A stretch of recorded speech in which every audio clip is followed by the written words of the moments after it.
Brother Jamil White was born in Lansing, Michigan, and was raised right here in Silver Spring, Maryland. He graduated from Morgan State University with a Bachelor of Science in Accounting, where he attended Morgan State University. When he attended the university, he was actively involved in several honors and not-for-profit organizations, and he was the business school valedictorian. Brother Jamil started his career as an auditor in the financial services assurance practice with the Big Four public accounting firm Ernst & Young. Brother White has also served as senior accountant of production finance at Black Entertainment Television's Washington, D.C. headquarters. Additionally, Brother Jamil previously served as supervisor of general accounting at Washington Gas, where he had the opportunity to manage the monthly close cycle, hire and train staff, and senior level accountants for a publicly traded company headquartered in D.C. Currently, Brother Jamil serves as accounting manager in the asset management group of Competitive Power Ventures. Since October of 2005, Brother Jamil has served as a public speaker with a focus on empowerment speaking to college students. Brother Jamil White has branded himself as a powerful speaker known for his motivating and engaging speaking style and for injecting catchphrases and unique acronyms into his presentations. We will see that tonight, inshallah. He also enjoys giving professional and soft skills development workshops and has served as a keynote or guest speaker at multiple schools and events. So without further delay, Brother Jamil. Assalamu alaikum wa rahmatullahi wa barakatuh. I just want to first start off by saying I'm really honored and humbled, excited, nervous, all the other adjectives that you can think of to come before my community. And I do indeed consider this my community. After living in this area now for about 4 years and being actively involved in the community for the past year, I can honestly say that this is my home. And to come before you and share my story, as Brother Yusuf mentioned, I've done a lot of public speaking. I've spoke at over 20 institutions of higher education. I've given over 80 different presentations, but I can't tell you that, begin to tell you how nervous I am right now, that this is the most nervous I've been, because I know that I'm coming before the Muslims.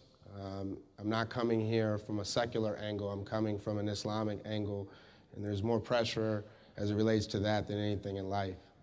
I'm going to share my journey to Islam, how I came to Islam, how I began to practice Islam, and where Islam has done to influence me, and all the great benefits that can come from giving the Dawa. I grew up in Silver Spring. I was born in 1983. I'm 30 years old now. I grew up with 2 sisters for the most part. I have 2 older brothers as well. One of them's in this community. His name is Idris Murray. He's an electrician. Very, very influential in my life. I was raised Christian.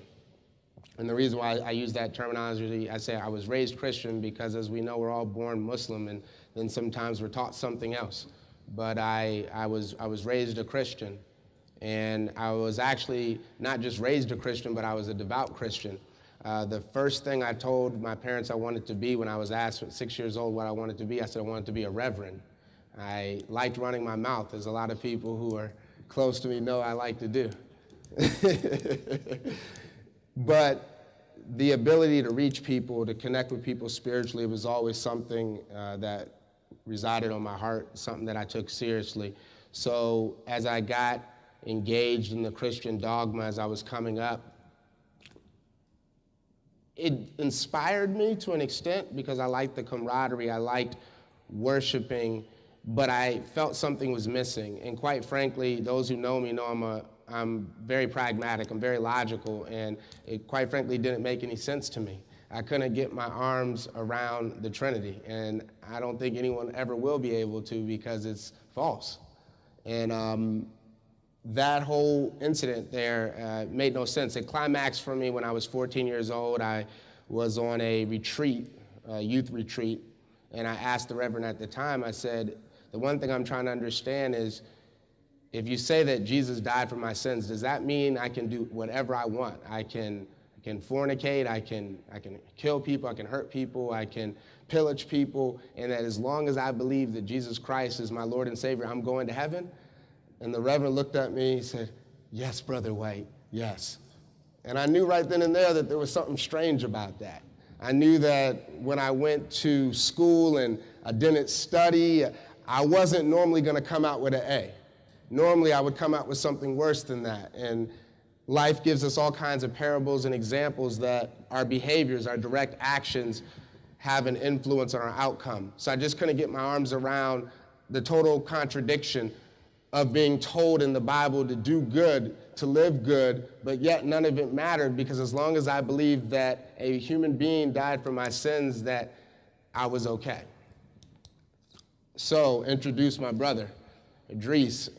When I was in middle school, 8th grade, he came back from studying overseas in Egypt, in 9th grade actually. He came back from Egypt in South Africa, where he had spent the previous 3 years making his Hajj and studying. And he began to put little words in my ear, and he knew I was very logical, so Idris's approach to me wasn't really a bullying approach. It was more of a, take this literature, read this, or drop a little word to me here, or does this make any sense, or, little things to me that began to make me start thinking. But still, even with that being said, I was confident in the fact that I was a Christian. Then, as I started to get into my junior year, my older sister, Aisha, had recently graduated from high school, and she began to she accepted Islam, she accepted Islam. And her husband and her started to tag team me as well, and that in conjunction with my brother started to get me to really open up the Quran, really read it. At that time in my life, there was various conflicting things going on with me. I was at that point of adolescence, 15 years old, where I was really at a crossroad. Really, what was I going to be about? I always did pretty well in school. I always meant a lot to me. But at the same time, I didn't quite know what my identity was. I wanted to be cool. I wanted to be in the in crowd. And at the same time, I also did not want to go to the hellfire. That was the thing that always scared me.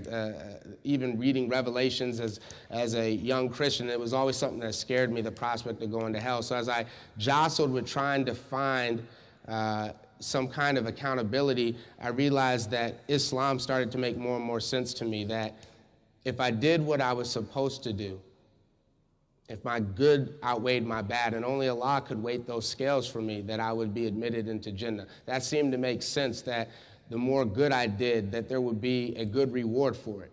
That if I prayed and I worshiped Allah the way the other prophets did, if I prostrated to Him, if I fasted for Him, if I did all the things that the prophets I read in the Bible did, then I would go to Jannah. I remember reading about Moses being told to take off his shoes in front of the burning bush and prostrate himself. And I started to think about these things, and it started to make more and more sense to me.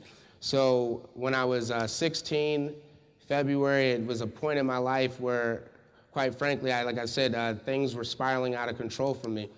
I called my brother. I said, I want to take my Shahada. I want to be a Muslim. And my brother, anyone who knows him knows he's not necessarily known for timeliness all the time either. But he rushed over. He was in Northwest at the time. He said, I'll be right there. I think he was there in like 20 minutes. It was incredible. He must have ran a couple of red lights in the process, but he got there to my house in Silver Spring, and he took me up to MCC on New Hampshire Avenue, and there I took my Shahada. And I felt like that was the rebirth of myself. A lot of people who knew me prior to then, I went by Jay. I started going by Jay because at the time people could never pronounce my name, and you'd always start off the first day of school and the teacher would call everybody's name, and they would always murder my name. Jamil, Jamel, Jalil. I don't know where all these names came from. At the time, Steve Urkel was kind of popular, so I think they just wanted to call me Jalil White just because of him. But at the time, I was going by Jay, and I made a conscious decision at that point that I was going to start going by my Arabic name that I was born with. Like I said, my family is pretty dynamic. My mother, in her first marriage, her and her husband found Islam together. And they had 2 boys, which is my older brother, Nigel, and my older brother, Idris. And then when things didn't work out between my mother and her first husband, and she went her separate ways, she married my father. My father was a Christian.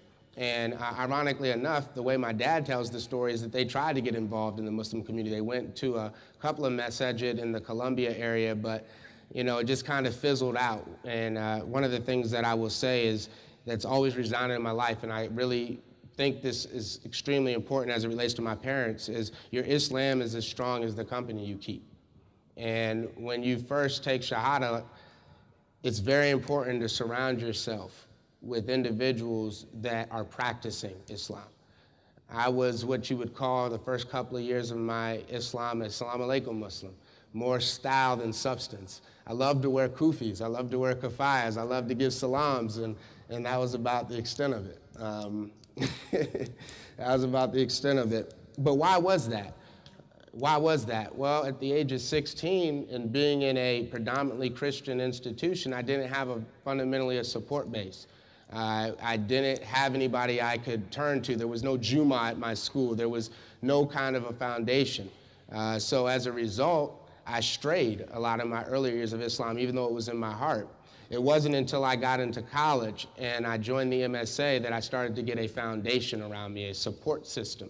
And that support system was introduced to me in the form of Muslims that I had common characteristics with, meaning Muslims that might have gotten into a little trouble when they were younger, but also Muslims who were doing better than me, Muslims that were doing a little worse off than me, and the commonality was that we all said, La ilaha illallah. And being able to get around the MSA and in college and being able to be inspired and to be able to start learning under some of the different members of the MSA, it allowed me to start to have a connection with my Muslim brothers and sisters. And in particular, what really happened to me was one of the most important things that my Islam has done. Obviously, the first thing is that Islam has saved me from going to the hellfire. That in and of itself can't even be understated, and only Allah knows what's going to happen to me, but I know I have a better chance right now than I did before. And the second thing is that I started to develop my passion. Islam helped me find my greatest passion, which is public speaking. It was the year of 9/11, 2001, my freshman year on campus, when things changed for me in terms of direction and what I wanted to do, what I wanted to be. I came to school as a business administration major. I didn't really know what I wanted to do. I just knew that going to college was the easiest way to stay out of trouble. And when 9/11 happened, it had a great impact.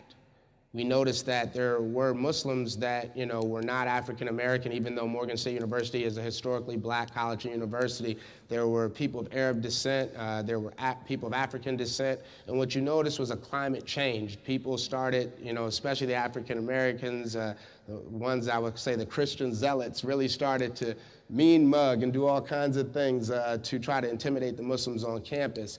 And at the time, I had a militant streak in me. I was known to kind of walk around campus with fatigues and different things. I started to feel that the bullying of some of the Muslims on campus was unacceptable. So me and a couple of other brothers started to get together, and we started to organize a series through the MSA called What is Islam?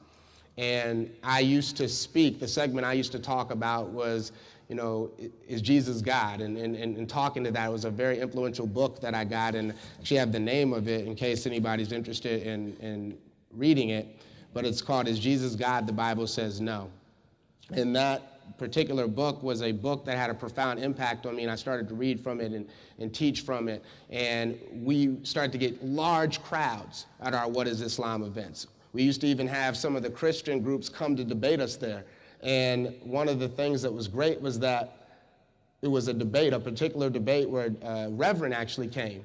I guess he was the spiritual advisor of the Christian organization on campus, and he got into a debate with me on Jesus. Needless to say, I think I won the debate. 4 people took Shahada that night. And the reverend left pretty disgraced, very upset. He ended up by saying, "Shut up." and the fact that he unraveled, I think, was what made people take the Shahada. Here, there's this little college student unraveled this 40 to 50-year-old reverend to the point that he's telling this guy to shut up. And he just lost his cool. And it reminded me of some of the Ahmed Deedat tapes, if anybody ever's watched those. Mashallah, it was very powerful. And what I realized then and there, Jazakallah khair, was that I had a gift, and the gift was running my mouth, but when I actually put it towards a positive use, it could really be profound. So from there, I ended up being asked to join multiple organizations. I became the vice president of Golden Key International Honor Society, became the president of the National Association of Black Accountants. I became the vice president of the Student Leadership Council. And my school began to promote me as, I guess, a sign of diversity, even within fundamentally we would call a diverse institution. But just being African American, being black, I had what you would call a crossover appeal on campus, because I was able to talk with some of the more urban personalities that were on campus, but at the same time I was able to connect with a lot of the more intellectual students, being an honor student myself. So it created a great bridge, and it created a lot of great dialogue, and through there I found my passion for people. I started to grow and realized, you know what, there's so much fun in doing right. There's so much fun in doing clear, doing good things, and I started to find a joy in that, and it started to want to become a public servant, which has actually transitioned and metamorphosized to where I'm at now as treasurer of this masjid, the opportunity to serve, only wanting one thing in turn, that Allah subhanahu wa ta'ala will bless you, that Allah will forgive your sins, and that Allah will admit you into Jannah and gardens under which rivers flow. I remember one aspect that particularly was powerful was the fact that when Quran was recited, the rhythmatic tone, the power, how it grips your soul, it feels like it almost pulls the evil out of your soul. It's deep. It's just hearing the Quran. Not even being an individual who can speak Arabic right now. May Allah give me the patience and the wisdom to be able to absorb that one day. But to hear it, you know it's the truth. You know it's the truth. It's beautiful. And I know on campus we had a total of 18 brothers and sisters combined that took their shahada through the Dawa that we gave as a collective unit, the MSA. And my best advice to the young people, I have two sets of advice. One for younger people, I'd say your Islam is the company that you keep. So when you take the shahada, don't run away from the masjid, run to the masjid. Sometimes you could be in institutions or settings where you don't have the opportunity to connect with Muslims. Well, you have masajid in the area. Allah is presenting more and more opportunities for us as a people in this country. So connect to a masjid, get involved. And as you get older and you come out of your student years and adolescence and young adulthood, and you come into formal adulthood with your career, get involved in a non-profit capacity. Give your time, give your energies, learn from others around you, begin to adopt the good in people, and begin to remove the evil within your own self. And that, simply put, is my journey to Islam. I could talk forever, but I wanted to try to consolidate things to allow time for questions and answers, and that truly is my journey. Yes, we have two microphones, one on the sister side and one on the brother side. So if you have any question for Brother Jamil White, please, you can either write them or you can use the microphone. So on the brother side, okay. Assalamu alaikum. Wa alaikum assalam. First, I want to commend you for saying the good things. You went to the same school where I did my first master's, Morgan State. Secondly, you did mention something that was particularly more important, the outcome of your debate with the Reverend. And you said he actually ushered, language saying that, shut up, something like that. What was the particular, argument, and what kind of doctrine did you use to defeat him when you mentioned Jesus wasn't God? Alhamdulillah, that's an excellent question. A lot of it, as I have gotten older, has faded from me, but the vivid memory I remember from that particular debate was he stood up, the Reverend, and he began to question certain things as it relates to Jesus' divinity. Specifically, he was talking about Jesus being divine and the fact that he knew everything before it happened, and that he gave a couple of, Bible quotes that he twisted to try to substantiate that. So I came back with a story from Mark, and I asked him, I said, do we all agree that God knows everything? He said, yes. Will we all agree that God knows every piece of iota, even the smallest atom that he's created on this planet? And the Reverend said, of course. I said, so that means that he knows how every single living thing will act or respond to any situation. He said, that's correct. I said, so Jesus was of those qualities? He said, correct. I said, so then explain to me the story of the fig tree in Mark, where Jesus wanted figs, and he looked for the nearest fig tree, and he saw the tree. And because the trees had no figs, he cursed the tree. It withered at its roots. I said, why would Jesus curse a tree that he knew figs were out of season on? Why would he curse this tree? Wouldn't he know that that tree had no figs on it, that it was out of season? How could this individual be the Almighty God if he couldn't even tell that a fig tree that he created was out of season? He said, you're taking it literally, it's figuratively. I said, well, aren't we supposed to take that he's God literally? He said, yeah, but I said, what did you mean? So then I said, explain to me the Trinity. He said, well, the Trinity is like water. Water can be ice. He said, water can be snow and water can be rain. I said, but they're all the same. I said, but if they were all the same, why do you call it snow when it comes down as opposed to water? I said, why do you call it ice instead of water?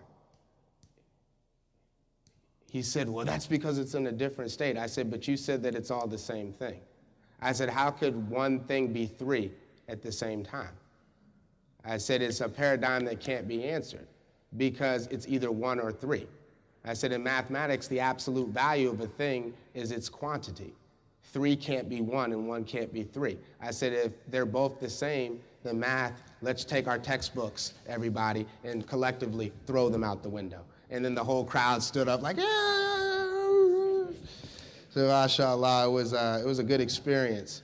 And that was, I think, the turning point where I realized, because I knew it wasn't me. It was Allah subhanahu wa ta'ala who wanted the people in that room that night to take shahada. It was Allah subhanahu wa ta'ala who wanted to use me as a vessel by which to communicate a message to a larger group. It was Allah who wanted to even show that reverend the truth. Allah gives us all opportunities. Some of us accept those opportunities and some of us reject them.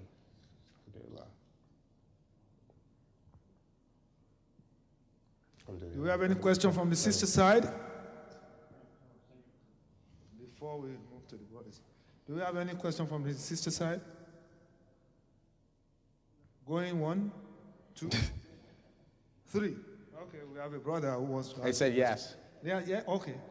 So please go ahead. There's a microphone over there.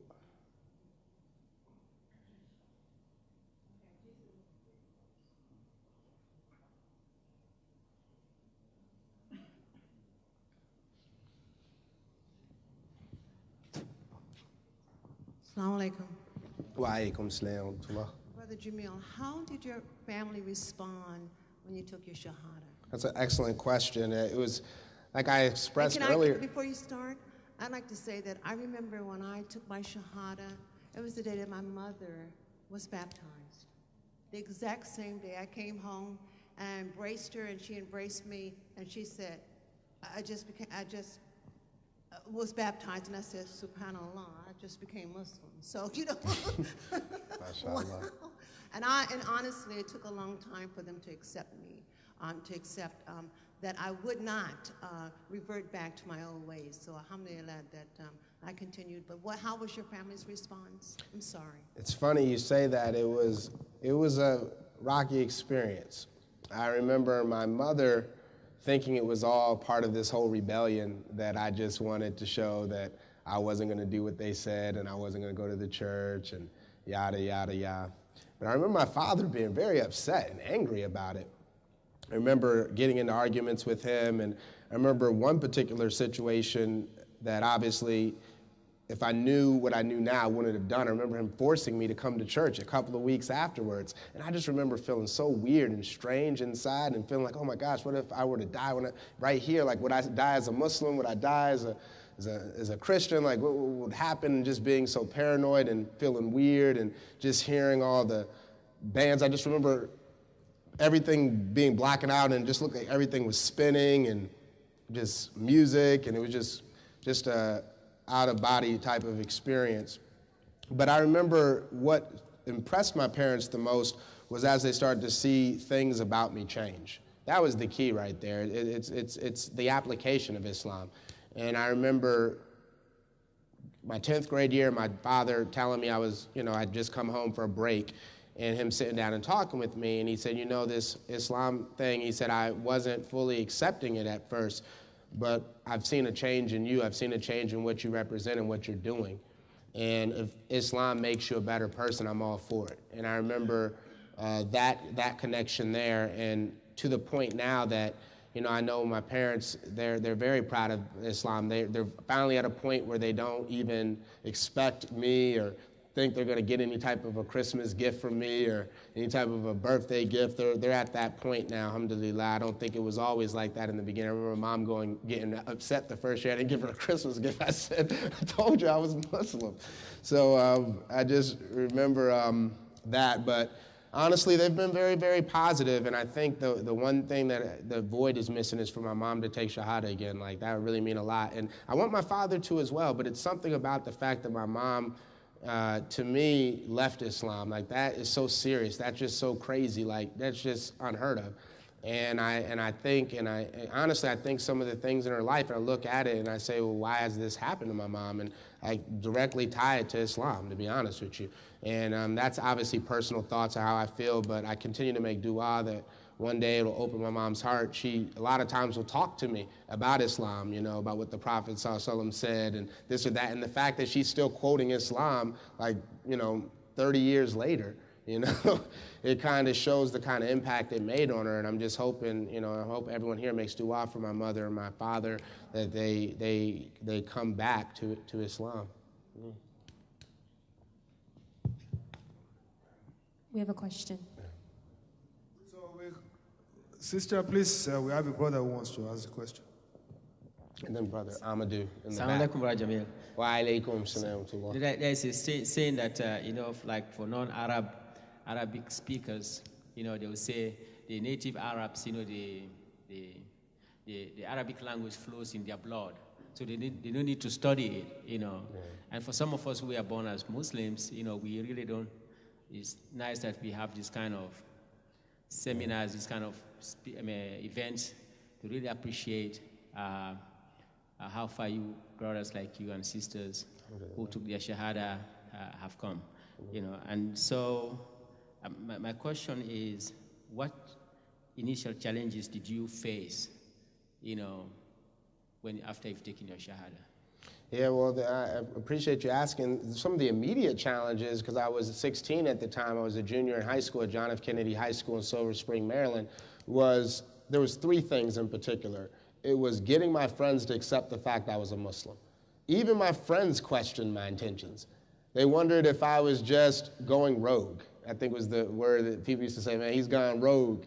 He's gone off script, like the brothers lunched out. That was the thing, like people used to say, he's lunching. Getting them to understand that this is where I was at. Second thing was getting my school to accept it. They wouldn't let me wear my kufis, certain things like that, and arguing with them, and having actually, ironically enough, my father, was the person who came to my aid about a year later and told him, no, look, he's really Muslim. Wrote a note for me so that I could wear my kufi. My senior year, because my junior year was the whole thing, he's not really Muslim. Like, how's he just in here one day doing certain things and now the next day he's Muslim? Yeah, right. Like, this dude's no Muslim. This dude's an imposter. So, just going through that whole experience, and I think that, like I said before, the company you keep. A lot of the people I was hanging around weren't Muslim.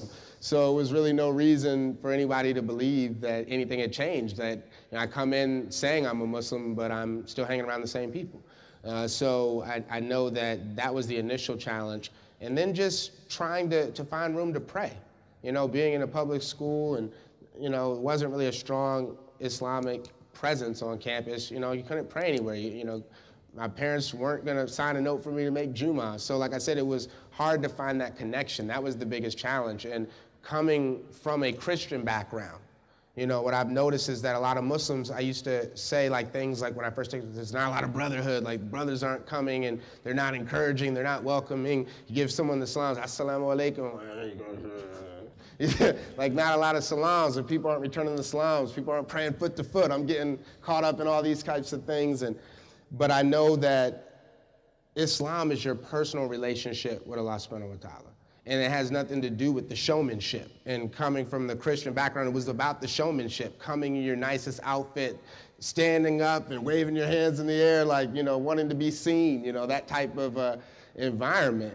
And I missed that a lot, like that camaraderie. And I felt like, you know, like, for example, when you were in church, you would see people would feed off of other people. So this person's pumped up, now I'm pumped up, this person's pumped up, we're all jumping around, we're claiming that we have the Holy Ghost or the Holy Jinn, right? I don't know, but we're all claiming we've got this stuff going on. But, you know, in Islam, like I said, you come into the masjid, there was nobody who was just, oh, I'm so happy to see you here, Brother Jamil. Just, you know, I'm here to pray, I'm here to read, and just, you know, having to know that the connection I had with Allah was going to be built by me. And that was definitely, I would say, the thing I had to get used to. That was the biggest challenge, was connecting with Allah through my own behaviors, my own actions, my own devotion, and not feeding off of other people's energies to get there. I think one of the sisters had a question. Assalamu alaikum. Wa alaikum salam tullah. My question is, when your friends learned you were Muslim, did they intimidate you to do un-Islamic things? Yeah, it's funny she said that. One of my first challenges was we used to have I can't remember the name of this pizza place that used to be in Aspen Hill. It's slipping my mind because that's where I kind of hung out, was in Aspen Hill. I remember, no, it wasn't Jerry's. It was this, they were only in business for a little time. They used to kind of be right next to that Baja Fresh in Aspen Hill Shopping Center, but I can't think of the name. But anyway, we used to go up there because they sold $5 pieces. That was the whole thing, and so we wanted to go up there and snack. I remember getting up there and a couple of my friends saying, Jamil, you know what I'm saying, you're Muslim, why don't we order pepperoni pizza, you know, and just, they're like, you were just eating it last week, man. So, you know, what's up, man? So, and I just remember, you know, a lot of those types of jokes and, you know, sticking it to me like that, and, you know, just, you know, little jabs at me like that, you know, as it related to diet, and then, you know, salami and bacon and all kinds of stupid, corny little things that the people used to say to me. But I just remember also feeling like a certain sort of a connection, because a lot of the other people who I knew were Muslim, there was a certain camaraderie with it. So I do also remember feeling like kind of like empowered and kind of feeling like, you know, as Muslims, we had each other's backs. There were a couple of Muslims in my high school, and I just remember a couple of them like, you know, y'all mess with Lil Mill, you know what I'm saying? You're going to deal with me type discussions. So I just remember there was a lot of camaraderie too.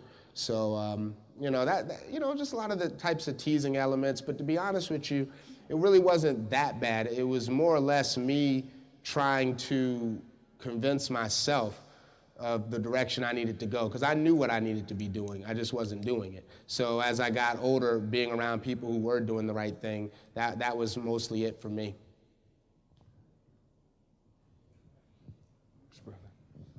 Assalamu alaikum. Alaikum salam tullah.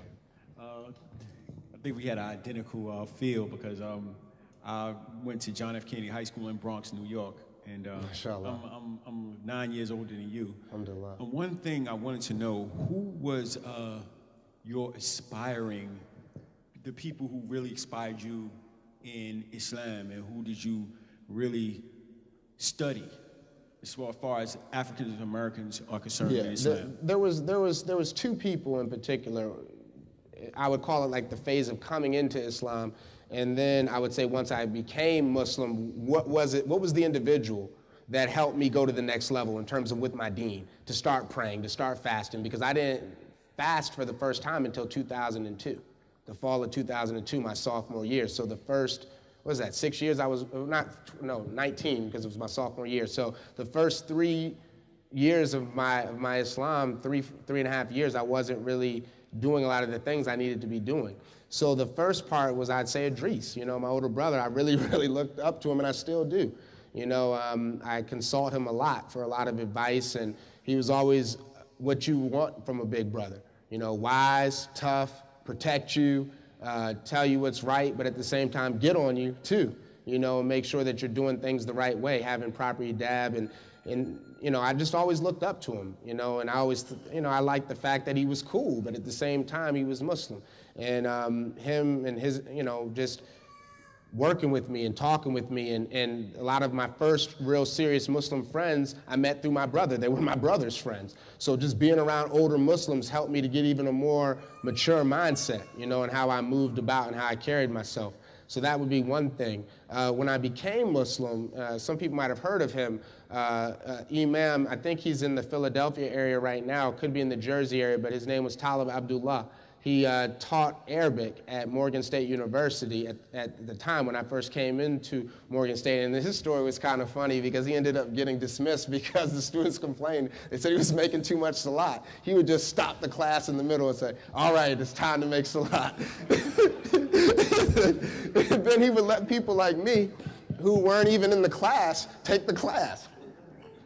And so some of the people were in there, and I remember him going around and asking us why we were in there. Why were we taking this class? And I remember some of the non-Muslims saying, I want to, go into the FBI. I want to work here. I want to work there. And I remember him saying, well, those are the wrong reasons to be Islam. So, but he had a profound impact because he was our advisor, because the whole thing to be a faculty advisor of a student organization, you had to be a faculty member. So since he taught Arabic on the campus, he was our advisor. So he would give the khutbahs on campus every Fridays. And anyone who knows Talib Abdullah, he's very fiery in his application of Islam. But that's what I needed at the time. Everybody needs something different. I needed a kick in my rear end. That was the way to get me going in the right direction, because being nice and docile just wasn't working for me. I needed somebody to shake me up and tell me about the hellfire. Like, get it together, brother. So I just remember him say, Brother Jamil, I see you looking fly on campus, but I don't see you in here praying. So I saw you the other day, Brother White. Where he said, don't tell me you were giving that sister Dawa. You give it Dawa.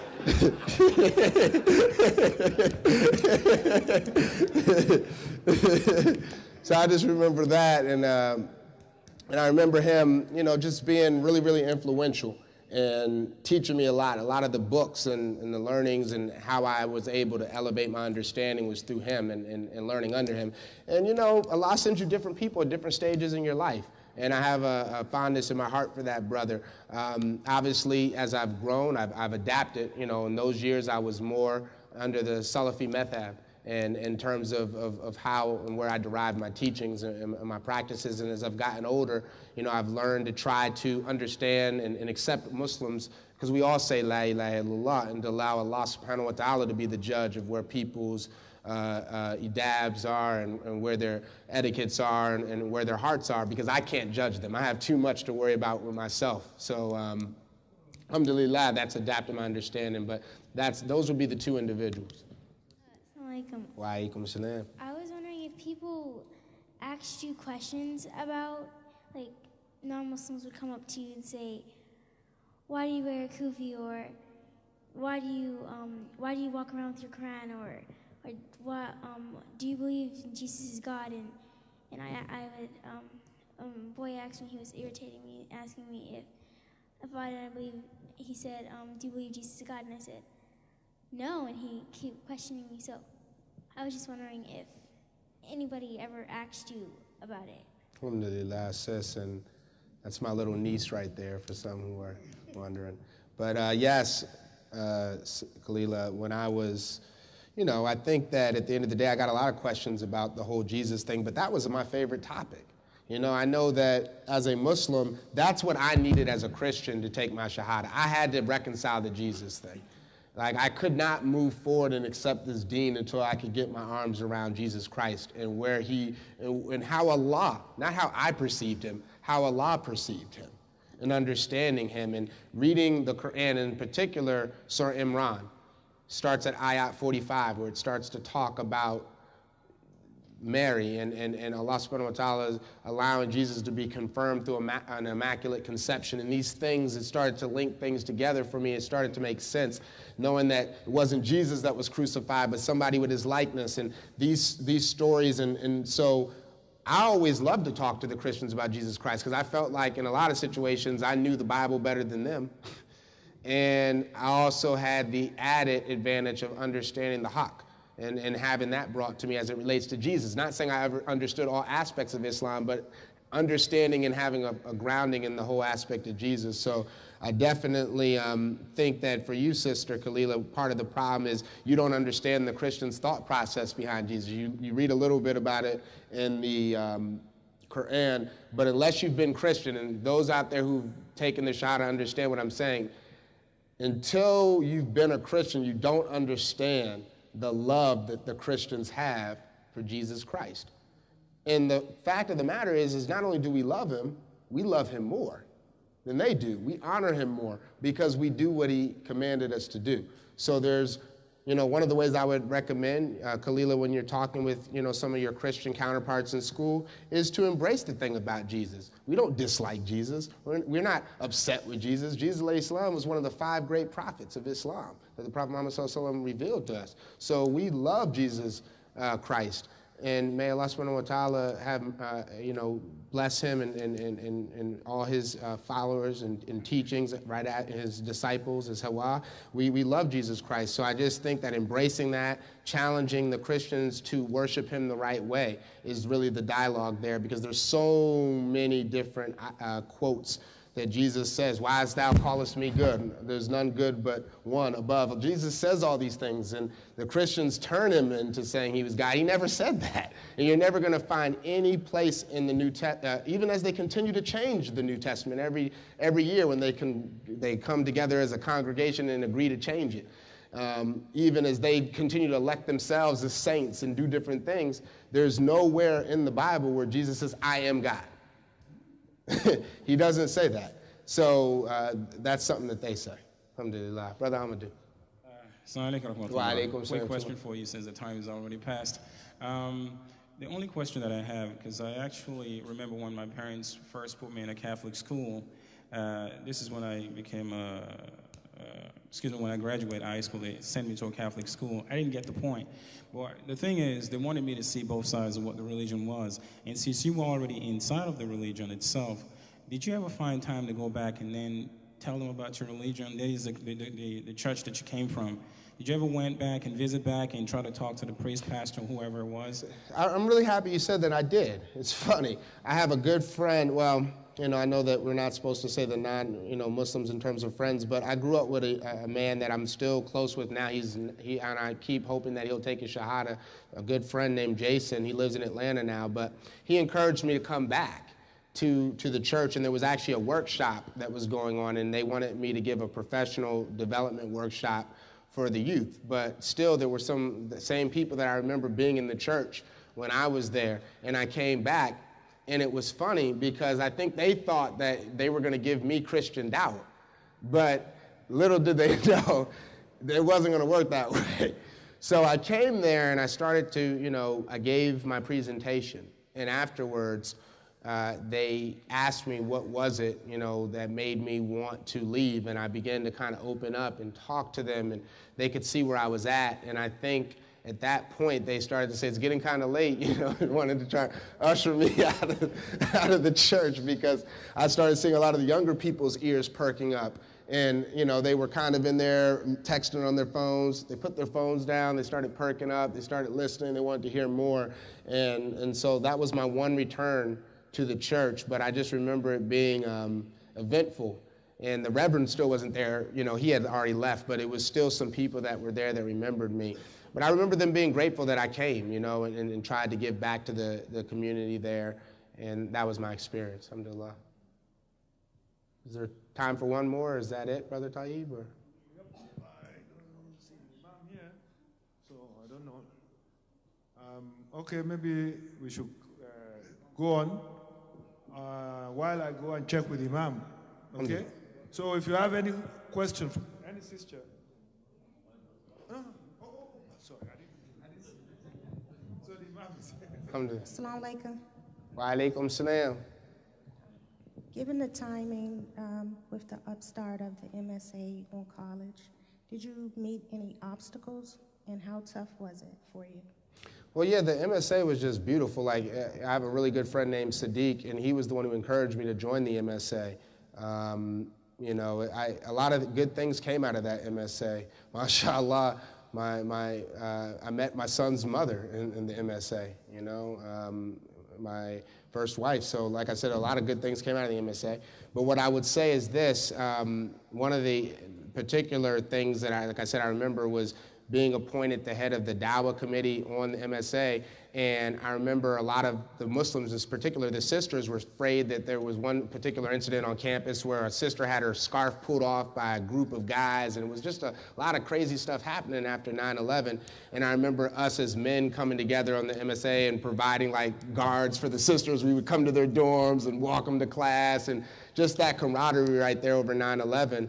I just remember that was, because we felt like we only had each other, you know, at that particular moment, because nobody was really feeling the Muslims that day. Like, imagine that, stepping out on campus right after you looked on the televisions and saw 2 buildings burning. And everybody was just looking at you like, you know, and I remember telling everybody in the MSA, people were starting to take their kufis off. Sisters were saying they didn't want to cover. And I remember saying, nah, we're going to go out here covered. And they were like, well, you lead the way? I said, of course I'll lead the way. You know, I just remember marching out there on campus, like, you know, a couple of days after the incident with the sister. And we all had our MSA shirts on to show solidarity. And I just remember leading the way. And there was a couple other brothers that were kind of militant that were with me. And I just remember just feeling a lot of camaraderie. And then I started, like I said, with Talib Abdullah, my dean started to evolve. I remember him telling me, he said, Islam's not about black power, brother. It's about submission to the will of Allah. You know, I just remember him telling me all that stuff and like making that next step in my dean. And so yeah, the MSA was very influential, but I think that it's all about being around people who have the similar intentions of wanting to grow. The MSA wasn't about just saying Assalamu alaikum. Like, we were praying together, we were attending events together, we were trying to find everything we could do together. And I just remember that camaraderie being very important. And I think that is really needed amongst a lot of the younger brothers and sisters who take Shahada, especially if you're coming out of a Christian family, and where, like I said, you're used to the whole hooting and hollering and the choir and the youth groups and everything. You need that camaraderie. It's important.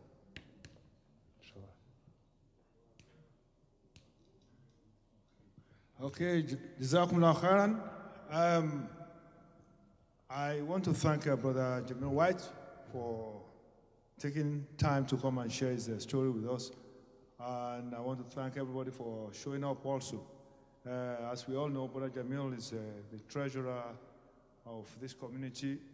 And I'm sure everybody will agree with me that we can use him even on the DRC, the Dawa and the religious committee also. Because I'm sure that he has a lot to offer some of our new devotees and some of our young brothers who are still struggling in the deen. So, Brother Jamil, I think you should try to come back and do more of this. Yes, because you are very inspiring. Some of us have really gained a lot from you. And so, without taking much of your time, we are going to be praying in the next few minutes. So I want to thank everybody. One little thing I want to say to you too, Brother Taib, and a lot of the older brothers on the Shura as well as the EC, just want to thank you, like, for giving me opportunity to serve this community. I just want to thank you all for helping me to grow. I know every time I can be kind of blunt and to the point, but I appreciate you all having patience with me and helping me to grow. As a Muslim, I ask and beg you to continue to give me good suggestions to help me improve in character and etiquette as well. So what I want to say that specifically with you, Brother Taib, just thank you for all the patience and care you've shown me. So, alhamdulillah, thanks to this community. You are very welcome.